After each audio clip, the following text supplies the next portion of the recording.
सहनो भुनक्तु सह वीर्यं करवावहै तेजस्विनावधीतमस्तु मा विद्विषावहै। ओम शांति शांति शांति। वैदिक जीवन पद्धति की इस कक्षा में आप सबका हार्दिक स्वागत है, अभिनंदन है, वंदन है। संतोष हमारे जीवन के सुख का मूल है। इसमें यदि भूल होती है तो हमारा जीवन धूल में मिल जाता है। इसलिए हम कभी भी अपने संतोष से इधर उधर न भटकें, अपने संतोष को धारण करके रखें। कैसी भी परिस्थिति हो, व्यक्ति को सदा पुरुषार्थ युक्त जीवन जी करके हर प्रकार से अपने आप को पुरुषार्थ का प्रतिरूप बना करके उसको अपने जीवन में इतना उत्कर्ष प्राप्त करना चाहिए कि वह इस जीवन को सार्थक कर सके। यदि इस जीवन में हमने संतोष को नहीं जाना, नहीं समझा, तो हमारे जीवन का विनाश हो जाएगा।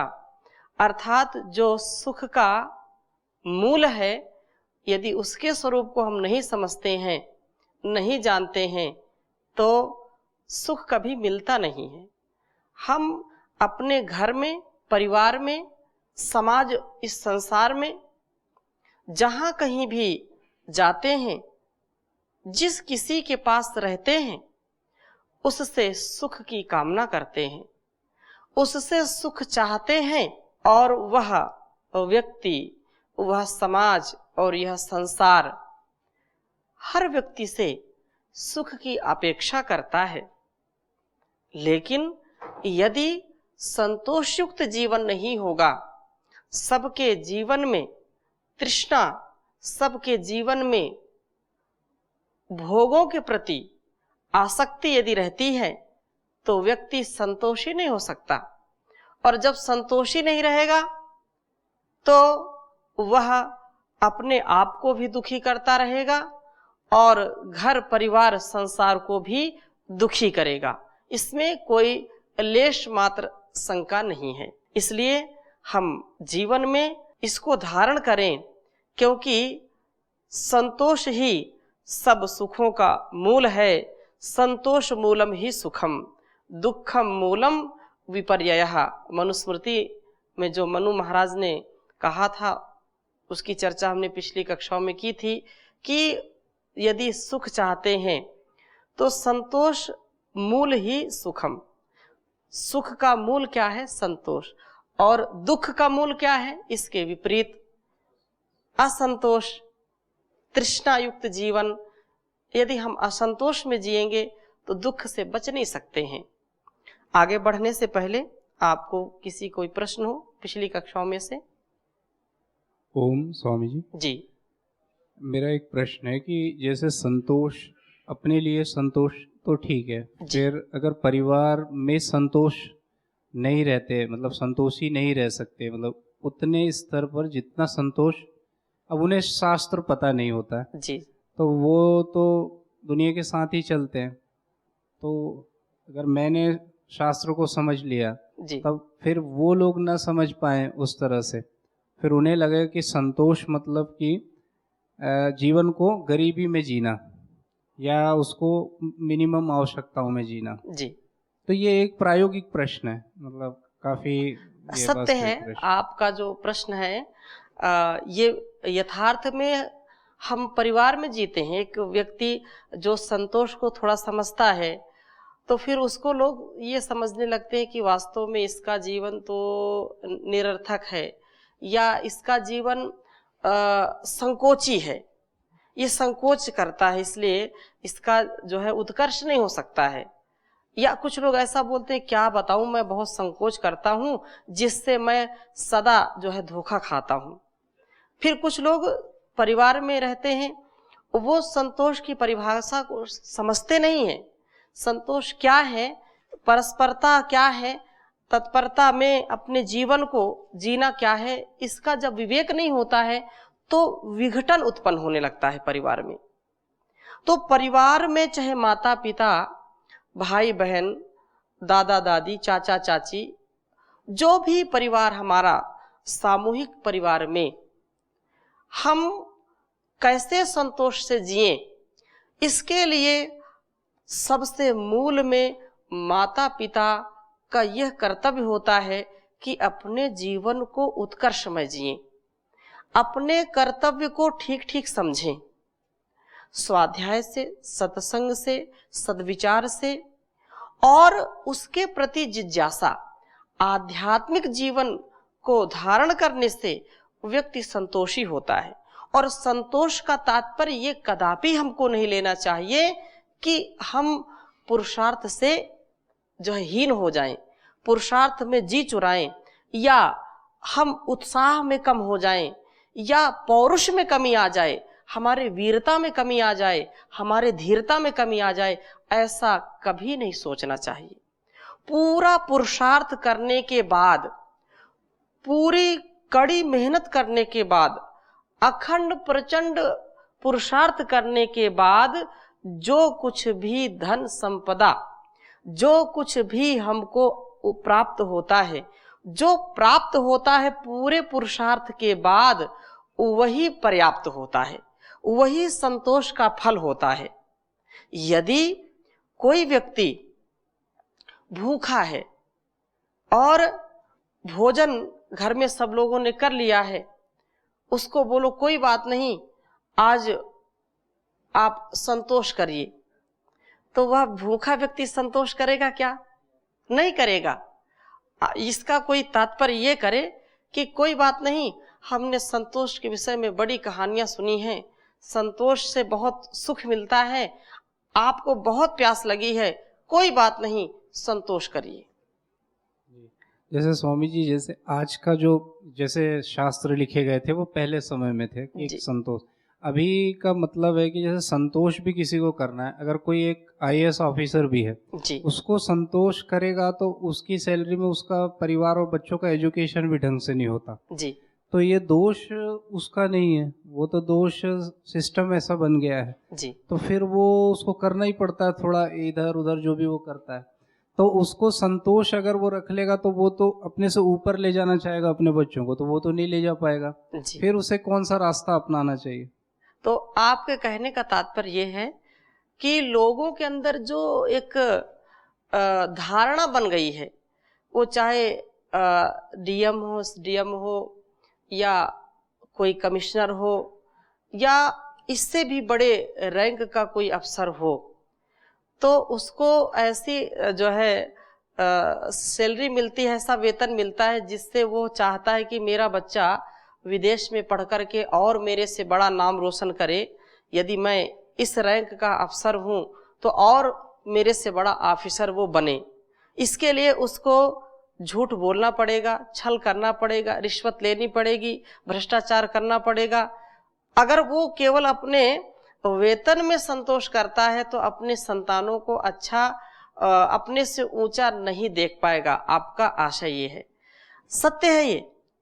आज की जो धारणा है वो बिल्कुल वैसी ही बन गई है कि जो व्यक्ति अपने को ऊंचे स्तर पर ले गया है जैसे तैसे, वो चाहता है कि एन केन प्रकारेण छल कपट झूठ भ्रष्टाचार जो भी मैं कर सकता हूं उसको करके अपने बच्चे को अपने से बड़ा ऑफिसर बनाऊं, अपने से बड़ा नेता बनाऊं, अपने से बड़ा उसको जो है स्टार बना दूं, ताकि वो संसार में जो है बहुत जो है प्रसिद्धि को पा सके। ये ऐसा लोग सोचते हैं, चाहते हैं। परंतु याद रखें, जिनकी ऐसी धारणाएं हैं कि मेरी पत्नी, मेरे बच्चे, मेरा परिवार बहुत ऊंचा हो और जिससे मेरी जो है रोजी रोटी चलती है, नौकरी जितनी है उससे मेरा काम नहीं चलता है, तो मुझको ऊपर की कमाई चाहिए, ऐसा जो सोचता है उसके बच्चे तो हो सकता है कि उससे बड़े ऑफिसर बन जाएं, लेकिन उनके जीवन में कभी भी सुख और शांति का आधार नहीं हो सकता है। भले ही वो IAS बना दे, भले ही अपने से बड़ा वो राष्ट्र का या प्रदेश का ऑफिसर बन जाए वो, लेकिन उनकी जो आंतरिक स्थिति है, जो परस्पर की स्थिति है, उसमें कभी भी पवित्रता और सुख शांति का आभास नहीं हो सकता। इसलिए उनको भी जो ऑफिसर बने हुए हैं, अपने से अपने बच्चों को बड़ा देखना चाहते हैं, उनको भी पुरुषार्थ सिखाएं, उनको भी बहुत जो है दिव्यता से पालन पोषण उनका करें कि अपने बल पर वो ऊंचा बने, ऊंचा उठें। आप इस बात को भी जानते हैं कि ऐसे राष्ट्र में ऐसे लोगों का नाम सुनहरे अक्षरों से लिखा जाता है कि अभी भी इस बार की जो परीक्षाएं हुई हैं, आपने देखा होगा कि माता पिता जो है मजदूरी करते हैं और अपने बच्चों को अपने खून पसीने की कमाई से पढ़ाए, और बच्चों ने भी इतना पुरुषार्थ किया कि पूरे जो है प्रांत में सबसे अच्छे अंक आए। ऐसे बहुत से माता पिता हैं कि मेहनत मजदूरी करते हैं, लेकिन वे कभी भी किसी की जेब नहीं काटते, कभी भी उनके अंदर छल कपट नहीं आता, कभी भी भ्रष्टाचार करके वो अपने बच्चों को ऊंचा नहीं उठाना चाहते हैं। और वही बच्चे वास्तव में अच्छे होते हैं, वे राष्ट्र के लिए गौरव का जो है कारण बनते हैं, जिनके माता पिता अपने ईमानदारी से, अपने पुरुषार्थ से, अपने संतोष से उनको सींचते हैं, और जो पुरुषार्थ किया उससे अपने बच्चों को जो भी शिक्षा दीक्षा देते हैं, उनसे कोई लेश मात्र उनको कष्ट नहीं होता है, उनको सुख और अंदर की जो है शांति का अनुभव सदा सर्वदा रहता है। तो ऐसे हमको संतोष रखना चाहिए। और परिवार में जो असंतोष की भावना कब आती है? जब लोगों की अनुत्पादक इच्छाएं होती हैं। भाई सबको आज के दौर में भोजन, वस्त्र, औषधि, आवास सबको पर्याप्त मात्रा में मिलता है। ऐसा जो हो सकता है, बहुत ऐसे हैं कि जिनको नहीं मिल पाता, दुर्भाग्य है, परंतु अधिकांश लोग बहुत ही जो है ऊंचा आहार के स्तर पर, व्यवहार के स्तर पर, धन के स्तर पर सब राष्ट्र जागरूक हो गए हैं। इतनी कोई जो है गरीबी या इतनी लाचारी नहीं रह गई है देशों में। तो अपने जीवन को हम इस संसार को से कुछ ले नहीं जा सकते हैं। इसलिए संतोष की बात इसलिए कहते हैं कि हम अपने को कभी पाप युक्त ना बनाएं। यदि हम पाप युक्त आचरण करते हैं तो हम जो सुख अंदर का चाहते हैं, जो आध्यात्मिक जीवन चाहते हैं, वो जी नहीं सकते, क्योंकि अंदर की हमारी आत्मा हमको कचोटती रहती। तो बड़ा छल किया, झूठ बोला, दूसरों को सताया, दूसरों की हिंसा की, तो हम बाहर से तो ठीक है, बाहर का वैभव तो हमारे आसपास रहेगा, लेकिन अंदर से हम खोखले हो जाएंगे, अंदर से हम संकीर्ण हो जाएंगे, अंदर से हमारा अस्तित्व क्षीण हो जाएगा। इसलिए संतोष की इतनी महिमा गाई है। और जहां सुमति है, जहां अच्छे विचार के लोग हैं, उसमें अनेक प्रकार की संपत्ति होती है। ऐसे इसको समझना चाहिए। और किसी कोई प्रश्न? जी स्वामी जी ओम। जी ओम। मेरा प्रश्न है कि संतोष की प्राप्ति के लिए इंद्रिय विजय है ना, इंद्रिय रूप में किस अवस्था में संतोष की प्राप्ति हो सकती है? जैसे इंद्रिय रूप में बहुत ही इच्छा है, जैसे लगाना, खाना, पीना, बैठना, इस रूप में जो इंद्रिय जो विजय कहते हैं, उसके बाद संतोष प्राप्ति है या उससे पहले भी संतोष प्राप्त कर सकते हैं? इंद्रिय के विषय में इंद्रिय विजय मतलब इंद्रिय का जब हम ध्यान रखते हैं, इंद्रिय जित होने के बाद हम पहले तो चाहते हैं कि हमको ये भोग मिले। इंद्रियां चाहती हैं, आंखों ने रूप को देखा तो बार बार देखना चाहती हैं। जीभ ने कोई जो है, रसना ने कोई स्वाद चखा, कोई अच्छा स्वाद है, उसकी आदत बन गई तो बार बार खाना चाहते हैं, नहीं मिलता है तो झगड़ते हैं, या दूसरी की थाली में रखा है तो उसको छीनना चाहते हैं। तो रसना से ही हमारा बिगाड़ शुरू होता है, आंखों से ही हमारा बिगाड़ शुरू होता है, शब्दों को सुनकर के ही बिगाड़ शुरू होता है। और इन पर जब हम नियंत्रण रखते हैं तो संतोष अपने आप हो जाता है। जैसे कोई पदार्थ आपको ज्यादा अच्छा लगता है खाने में और सामने रखा है, आपकी थाली में नहीं आया, आपको बेचैनी नहीं हुई, आपने संभाला, कोई बात नहीं, मिलेगा तो ठीक है, नहीं मिलेगा कोई बात नहीं। एक बात हमेशा ध्यान रखें संतोष का पालन करते समय, आपने जो प्रश्न किया है, इंद्रियों के स्तर पर इंद्रियों का हम दमन करें ज्ञानपूर्वक, इंद्रियों पर विजय प्राप्त करें, परंतु उन पर एक विशेष जो है कंडीशन लगा करके। कंडीशन क्या है? जो शब्द, रूप, रस, गंध, स्पर्श आदि हैं 5 विषय, 5 ज्ञानेंद्रियों के, तो आप इस पर यह विचार करें, क्या मैं इसको प्राप्त करके ही अपने जीवन के लक्ष्य की प्राप्ति कर सकता हूं? अगर इसको न प्राप्त करूं तो क्या मेरा जीवन चल सकता है या नहीं चल सकता? अगर मैं जो नितांत आवश्यक है, भाई आंखों से हमको देखना है, कहां पर कैसा जो है भूतल है, कहीं गड्ढा तो नहीं है, कहीं कुआं तो नहीं है, कहीं पहाड़ से मैं गिर तो नहीं रहा हूं, इसके लिए आंख की आवश्यकता है।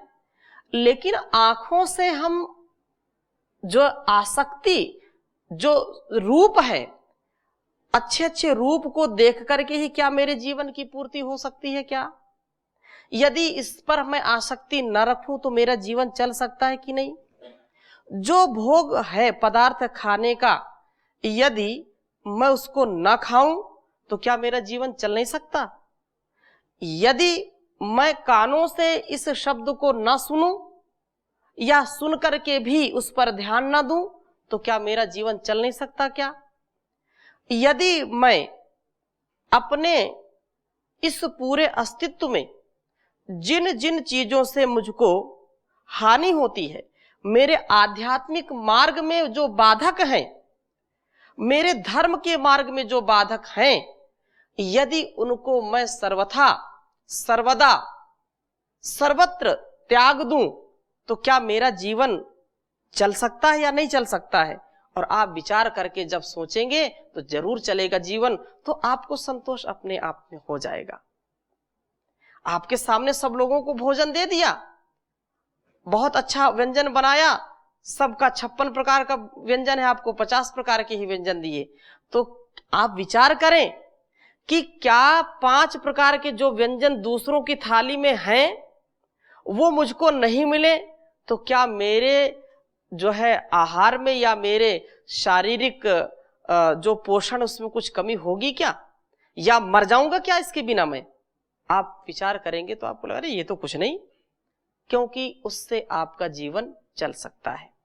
दूसरी बात, हम जिस स्थिति में हैं उस स्थिति में हमेशा इस बात का ध्यान रखें कि मैं यहां पर हूं, मैं बहुत कुछ चाहता हूं, तृष्णा है किसी को, मैं लखपति हूं तो करोड़पति बनना चाहता हूं। करोड़पति बनने के लिए पुरुषार्थ करिए, दिन रात मेहनत करिए, लेकिन चोरी से, छल कपट से, दूसरों का जो है हक मारने से यदि मैं अमीर बनता हूं तो ये मेरे लिए जो है अभिशाप है या वरदान सिद्ध होगा। अगर मैं ऐसा ना करूं तो क्या मेरे जीवन में हानि होगी या लाभ मिलेगा? ऐसा विचार करेंगे तो आप कभी भी छल कपट और पाप युक्त कर्म नहीं करेंगे, उससे बच जाएंगे। और दूसरों का ध्यान रखें, जब हम भोजन करें तो जो भी हमको प्रसाद के रूप में मिला है उसमें संतोष करें। हो सकता है कई आपसे अच्छा खाने वाले हो, लेकिन आप विचार करो कि मुझको ये भोजन जो भी मिला है ऐसे बहुत सारे लोग हैं इस संसार में जिनको ऐसा भोजन भी दुर्लभ है। अब ऐसा विचार करने से आपका दिमाग कभी भी हताशा को प्राप्त नहीं होगा। जो आपको दाल रोटी सब्जी जो भी मिल रहा है उसको प्रसाद मान करके खाएंगे तो आपको कभी भी दूसरों की थाली में रखा हुआ भोजन आपको कभी परेशान नहीं करेगा। आज लोगों के असंतोष का कारण यही है, लोगों के अंदर तृष्णा का कारण यही है कि उसकी थाली तो घी से भरी है और मेरी थाली तो बिल्कुल खाली है। ये विचार नहीं करते कि संसार में ऐसे कितने लोग होंगे जो बेचारे थाली को भी तरसते हैं। ऐसा विचार करना चाहिए कि परमात्मा ने शरीर मुझको दिया है, आंखें इतनी अच्छी दी हैं, इतना अच्छा शरीर दिया है, सारी इंद्रियों में शक्ति दी है, ये क्या कम दिया है? ऐसे कितने संसार में लोग हैं जो इन आंखों से देख नहीं पाते, जो इन कानों से सुन नहीं पाते, जो जीवा से बोल नहीं पाते, हाथ ही नहीं उनके पैर ही नहीं है, तो कम से कम उनसे आप अच्छे हैं कि नहीं? ऐसा जब विचार करेंगे तो कभी भी आपको निराशा नहीं आएगी। और जो व्यक्ति सब कुछ मिलते हुए भी हाय हाय में परेशान है, हाय मुझको ये नहीं मिला, हाय मुझको वो नहीं मिला, भगवान ने ये नहीं दिया, भगवान ने वो नहीं दिया, मैं सबसे लाचार हूं, सबसे बेकार हूं, सबसे गिरा हूं, सबसे पीछे हूं, मुझको कुछ नहीं मिला, ऐसा जो व्यक्ति परेशान रहता है तो जीवन में उसको कभी भी संतोष, कभी भी सुख की प्राप्ति नहीं हो सकती है। क्योंकि पृथ्वी में कहा कि पृथ्वी रत्न संपूर्णा हिरण्यम पशव स्त्रिया न अलम एकस्य तत्सर्वमिति मत्वा शमम व्रजेत। संसार में कभी भी सब कुछ एक व्यक्ति को दे दिया जाए तो भी उसकी तृप्ति कभी हो नहीं सकती है। इसलिए इस बात का हमेशा ध्यान रखें कि जो इंद्रियां हैं, इंद्रियां परमात्मा ने हमको अच्छे कामों के लिए दी हैं, हमको ज्ञान पूर्वक विवेक पूर्वक उनका जो है ध्यान करके उनका सदुपयोग लेना चाहिए, दुरुपयोग नहीं। कानों से अच्छे वचन सुने, मीठे वचन सुने, वाणी से मीठा बोलें, आंखों से भद्र देखें, हाँ, और अंगों से, सारे अंगों से अपने को हम दिव्य कर्मों से युक्त करें। इसलिए इन अंगों को आगे परमात्मा ने दिया है ताकि आप आगे के लक्ष्य को, धर्म अर्थ काम और मोक्ष के लक्ष्य को प्राप्त कर सकें। ये इंद्रियां आपकी शत्रु हैं और ये इंद्रियां आपकी ही मित्र हैं, और संसार में कोई आपका शत्रु मित्र नहीं है। और जो लोग इनको जीत लेते हैं वही संसार में जो है जितात्मा कहलाते हैं। आचार्य शंकर लिखते हैं कि के शत्रवः सन्ति निजिंद्रियाणि, वो प्रश्नोत्तर एक पुस्तक है, उन्होंने कहा कि प्रश्न किया के शत्रवः, तुम्हारे शत्रु कौन है? के शत्रवः सन्ति, के शत्रवः सन्ति, तो उत्तर में कहा निजिंद्रियाणि।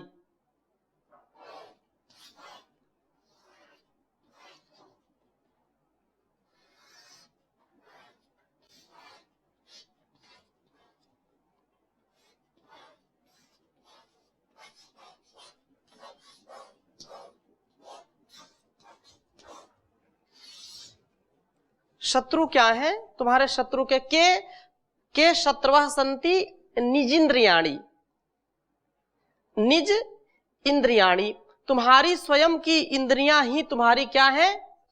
निज इंद्रियाणि। और कहा कि तुम्हारे सबसे ज्यादा मित्र कौन है? तो कहा तान्यव मित्राणि जितानि यानि, तान्यव तानि एव।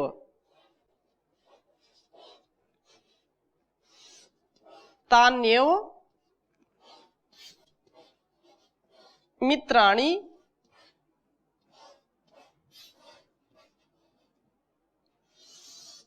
जितानि यानि।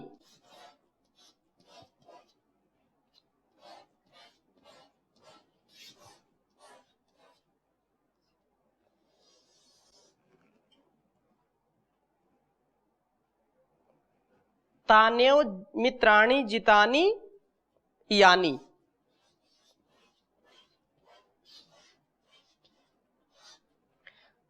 तो संसार में सबसे बड़ी शत्रु क्या है हमारी? हमारी ही इंद्रियां हमारी सबसे बड़ी शत्रु हैं। और कोई मित्र के रूप में यदि हो सकता है तो कहते हैं तान्येव मित्राणि जितानि यानि। करण जी जैसा पूछ रहे हैं तो कह रहे हैं कि ये वही हमारी सबसे ज्यादा मित्र हो जाती हैं, जितानी यानी जिसके द्वारा, जिस मनुष्य के द्वारा इंद्रियों को जीत लिया जाता है, अपने रसना की वासना को जीत लिया जाता है, अपने मन पर जिसकी विजय हो जाती है, अपनी दृष्टि पर जिसकी विजय हो जाती है, अपने कानों पर जिसकी विजय हो जाती है, अपने संपूर्ण शरीर में जो है विजय को प्राप्त कर लेता है, वही संसार में सुख को भोग सकता है, क्योंकि ये सारी उसकी मित्र हो गई। और जब इतने मित्रों से व्यक्ति सुसज्जित रहता है, इतने मित्रों के घेरे में रहता है, तो उसको संसार में कौन पराजित कर सकता है? कोई पराजित कर सकता है क्या? हमारी आंखें ही जब हमको धोखा देती हैं तभी हम जो है पतित हो जाते हैं। हमारी जीभ ही जब हमको धोखा दे देती है तब हम अधिक खाते हैं तो हम बीमार पड़ जाते हैं। हम कानों से कोई ऐसे शब्द सुन करके बिल्कुल जो है क्रोधित हो जाते हैं, तो उन कानों पर नियंत्रण होना चाहिए। वही शब्द ग्रहण करें जो आपके कल्याणकारी हैं, आपके लिए जो भद्र हैं, उन्हीं शब्दों को सुने, उन्हीं शब्दों को बोलें जो आपके जीवन के लिए कल्याणकारी हैं, आपके परिवार और आपके समाज के लिए उन्नत जो है शब्द हैं, जो जिससे दिव्यता को आप प्राप्त कर सकें। ऐसे शब्दों को जो है सुन करके, ऐसे शब्दों को बोल करके और वैसे कर्मों को करें जिससे आपका कभी भी अहित ना हो, आपका अकल्याण ना हो और इस संसार का भी अकल्याण ना हो।